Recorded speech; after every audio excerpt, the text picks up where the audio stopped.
Unfortunately, many of us go to school to get a job, for instance.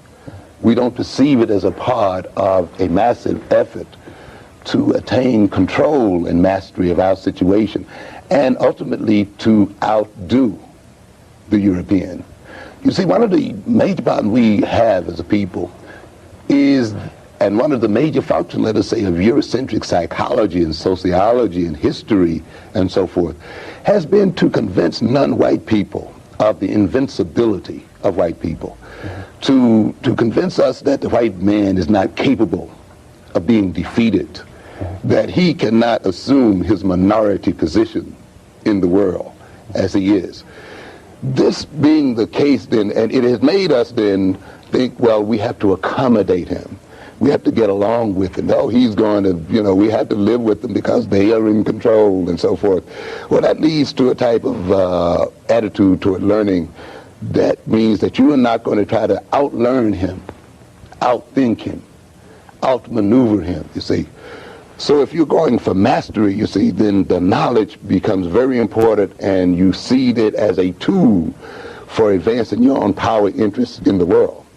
If you're not going for mastery, you just see it as a means of being able to carry out efficiently the orders that are handed down. It also limits creativity, because if we are to defeat the European, if we are to master this earth and take back this earth from the European, then we must outthink the European. We must then be creative. That puts the learning emphasis on the how-ness, the how to think as such, and to the use of knowledge as a tool of mastery. It's a very different kind of thing. Very different emphasis there. Let me ask you this, backflipping some. We talked earlier about the fact that in the 60s. Pardon me. I sometimes want to get down to a little more practical implication of what this means.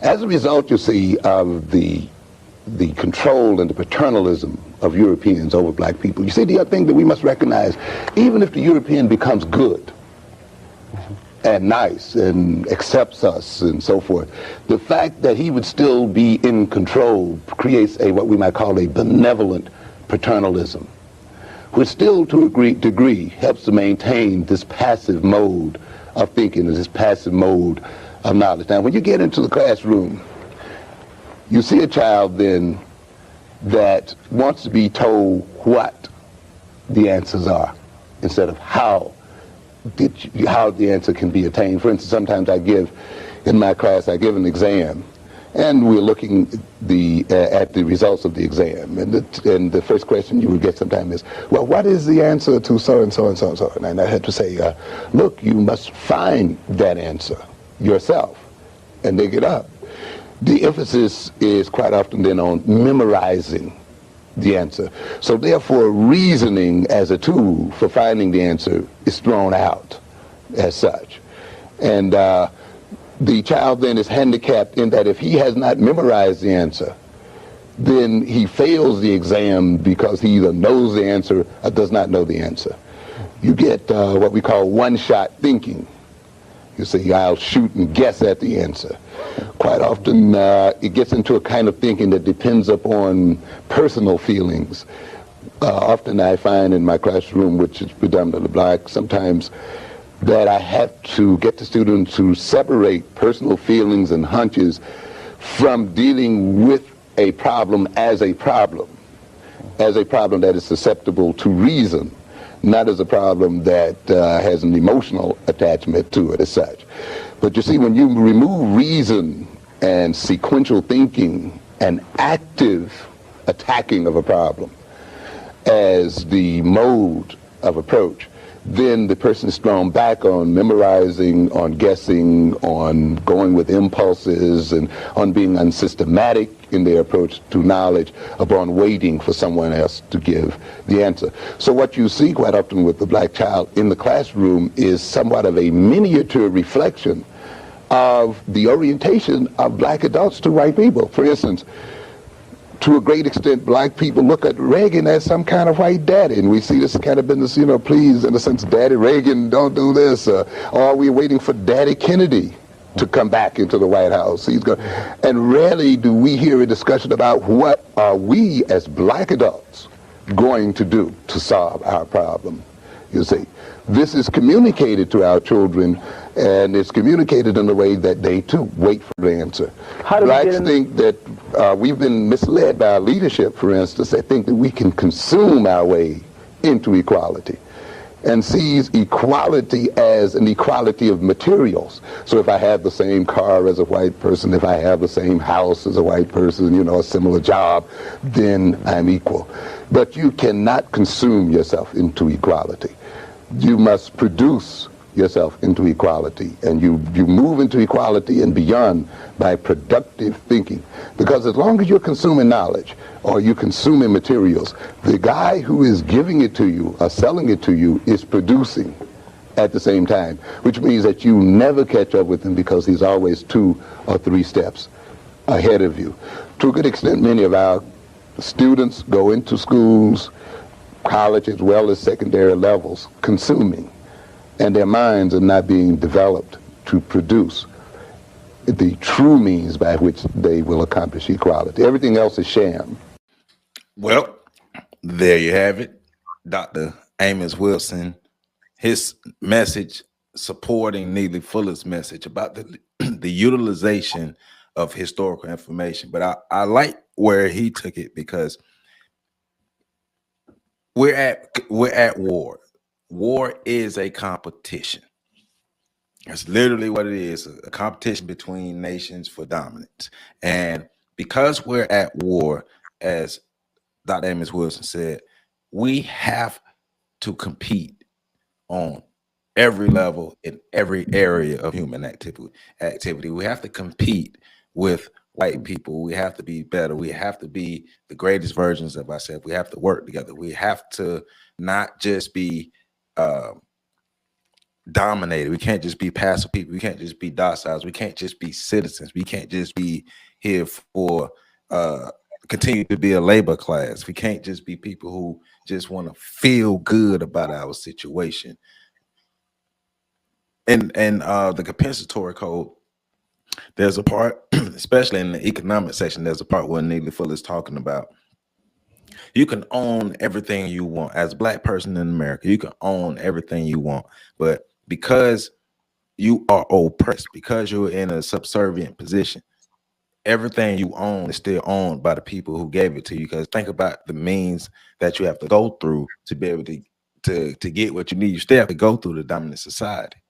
And we keep calling them the dominant society because they dominate us in every aspect, in every area of human activity. And if we continue to just want to feel good about being in America, or being able to have the illusion of success or the illusion of inclusion, because they would never let you win. They would never give us a piece of the pie. They would never give us a piece of the power. We would never get that.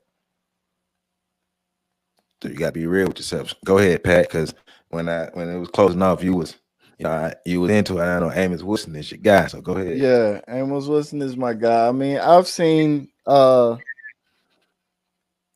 of the, because I work with kids, right? High school, teenage age, teenagers, and college students. And one of the things that I've learned is that they struggle when their hand isn't held. Kids either love my class or hate it. And quite often they go through both extremes. They start out hating it, and then they end up loving it. Because when they come in class, I'm the type of teacher that will give you a grand project to do with very minimal instruction. I don't believe in rubrics. Why am I going to tell you exactly what you need to do to get the perfect score? Life don't work like that. Figure it out. And you do see that shown in the black community as a whole, where and I know people will say, well, that's American culture, but look, we're black people in America. We're not allowed to be the same way everybody else is. When you own 98% of everything in the land, you can afford to be as ignorant as you want to be about everything. You own everything. Mm-hmm. When you are one of those people that live in that land that are competing with other groups for the remaining 3%, You can't afford to be ignorant. You don't have that luxury. That's a part of what we like to call white privilege. Yeah, your black ass ain't got that.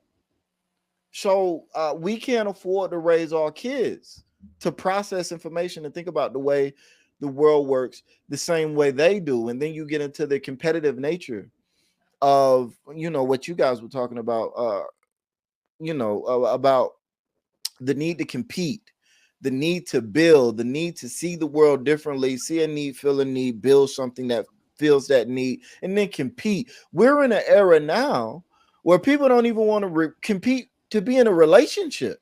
Like there's just a lack of, like, black people just feel like we don't have to compete with nothing. And it's interesting. I don't know. You could figure out what you want to do with this, because this might be RP or I don't know, but it's interesting that the people that are graduating from college at higher rates, i.e., the black women, have zero interest in competing for a goddamn thing.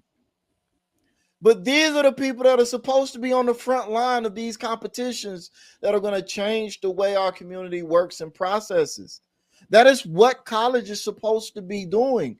Higher education is supposed to establish this group of people that are able to stand at the forefront of clashing forces and create shifts, cultural and generational shifts. That requires competition. That requires being willing to compete. But those aren't the types of people that are being groomed in our institutions of higher learning. And I'm not just talking about the PWIs, I'm talking about the HBCUs as well. So I just think all around, and then it does tie in perfectly with the last video with regards to how we view history. Because again, this idea of competition, it goes back to understanding the rules of engagement, understanding the game that's being played. If you don't understand that racism at its core is group psychology, is power dynamics, is competition for resources. If you don't understand that, what the fuck are you doing? You know what I'm saying? Like, you don't deserve to be out front. It don't matter how much black history, world history, white history, patriarchal history, feministic, none of that matters if you are missing the core concept that all of this shit is about group competition for resources. Look. So I saw a video last week, and I just looked on the article that's supporting it, but it's talking about the wealthiest ethnic groups in America. Because remember, competition is just with white people; it's with every other group who are not black in America, or who don't see themselves as the same as us or align with us, like Black Americans. So it talks about how Asian Americans, period, earn more than every other ethnic group, but within that ethnic group, it's the Indians. So every different group of people see themselves as they own. And all of those groups of people understand that they can benefit off of us. All of those groups of people are competing with us and benefiting off of us, off of our labor, off of our money, off of our ignorance. All those, they are pitting off of us because they understand the competition. We don't understand the competition. We don't compete because we're arrogant, we're egotistical, and we think we're good. Along with the ignorance that we have, we think we're good. We think other groups of people can't mess with us. We think other groups of people are afraid of us.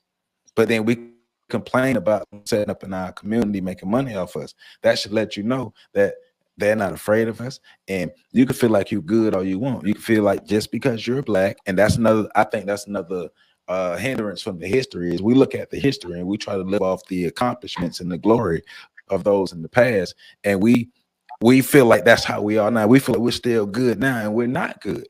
That's the same people who come set up in our communities don't go set up in other people's communities the same way they do to our communities. We got to think about that. So we're not good. We're not good. We have to compete. We have to compete in all areas of activity. Have to compete. Go ahead, PC. I just had to get that off. Not well. That's just it though. We don't mind competing with each other. In fact, what happened to I don't know, but we don't mind competing with each other. Joe? We don't mind competing with each other, but in fact, we sort of like take homage with our minds with that. We have it where we like to say that I'm going to shit on them this week, but we ain't talking about shitting on nobody but ourselves. When, I think I saw something where somebody said that when black folk go out and buy guns, they don't envision using those guns on anybody else but black. Um, that whole concept of consumption. Look at us and our how we look at people who are important in our community.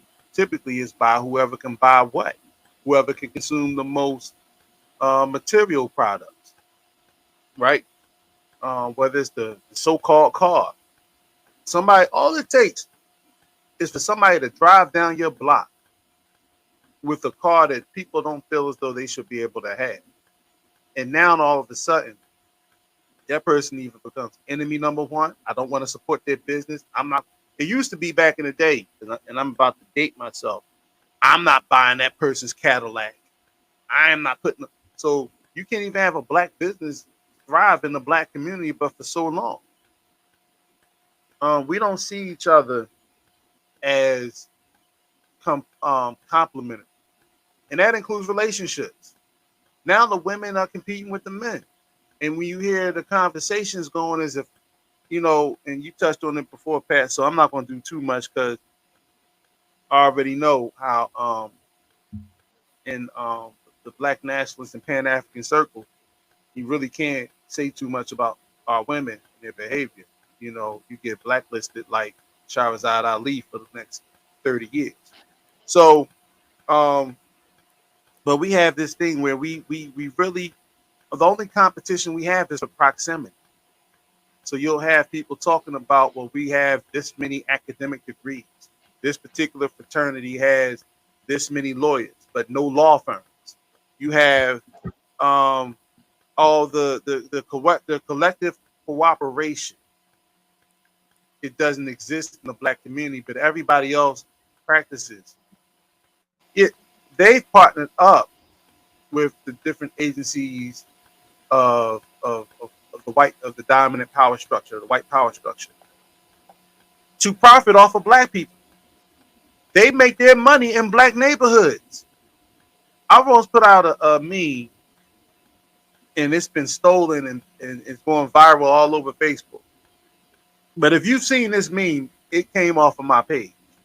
I said, how could the black community be poor when Asians, white folk, and some other groups of people come into the black community and we fund those communities? If you've seen anything that sounds like that, that was my meme. And uh, and that's just the bottom line of it all. We don't even see anything. If we're not getting anything directly from it, we don't want to put anything into it. I've seen black collaborations fall apart over less than $100. Um, and that's the biggest problem. Dr. Amos Wilson, who I love the man's work. You know, uh, when he was breaking down the psychology of black folk, he was talking about the fact that you can make progress, but you can also regress as a people. And I like the fact that he tried to finish his point because he was talking so real that the brother that was interviewing him tried to change the topic and tried to build the discussion. And that's because black folk are uncomfortable when it comes to building our own power. Power makes black folk uncomfortable. If we talk about building black communities, now you have to build a power grid. Are you willing to build a power grid, black people? Are you willing to say, you know what, let's get off of this electric grid. Let's go create a solar farm that's going to populate this particular community and so forth. Let's, move to a small town, approximately 150 to 1,000 people, 2,000 people. Move into that town, take over the politics and take over the town ordinance right? But that will go back to what you all talking about earlier about studying and learning policy. Responsibility. You have control of the town ordinance in that particular region. You would be able to then build your own power structure, access to the waterways and the wells and things of that nature. Um, and you be able to divide. I mean, the phone lines now, shit, you don't really need much to create your own infrastructure with communication. But no, we don't want to do that. Why? Because they's going to come for us. I've heard black nationalists and Pan Africans say, if we build it, they're just going to create another Tulsa situation. Well, we should learn from that and that way empower ourselves so that we're not Duh. victims with It's a that. competition. You know, Duh. Cuba said, you know what, America, we're going to go partner with your biggest enemy just so y'all leave us alone. You know what I'm saying? Now, they paid for it, but they were willing to go out on a limb because their autonomy meant that much to them. We are not willing to give up those things because we want to consume. We consume everything, information, food. We're the most obese or race in the country. We want to consume products, material wealth. We want to consume degrees, titles. We want to consume high-ranking positions in white corporations. We want to consume all those things so that then we can say we succeeded and we made it. Meanwhile,